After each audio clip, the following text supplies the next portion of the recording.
High বন্ধুরা, কেমন আছো? আমার আবার নতুন ব্লগ নিয়ে আপনার সামনে আসলাম। আশা করি বন্ধুরা ভালোই আছো। এই মেশিনটা প্রথমে সার্কিট প্রবলেম ছিল, তারপরে কাস্টমারকে বলা হলো এটা সার্ভিস করতে হবে, নাহলে হবে না। বন্ধুরা বলো তো, এই সার্ভিসিংয়ে কত কী চার্জ নিতে পারি? সমস্ত টেকনিশিয়ান ভাইদের বলছি, তোমরা একটু বলে আমাকে সাহায্য করো।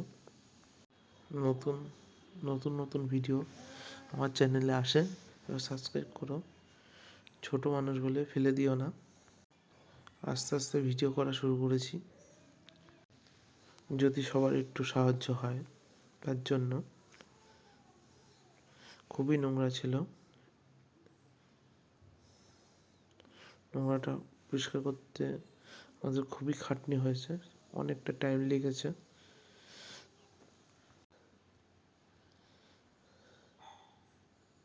এর সার্কিটও প্রবলেম ছিল, সার্কিটটা ঠিক করে নিয়েছে, এই কেস হয়েছে।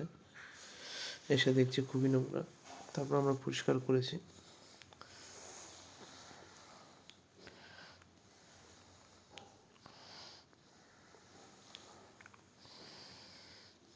সব পরিষ্কার করা হয়েছে পাট পাট করে, সমস্ত জিনিস। তারপরে আমরা মেশিনটা চালিয়েছি। মেশিনটা চালানোর পরে প্যানাসোনিকের এটা 6.5 কেজি আছে, 1000 IPM-এ।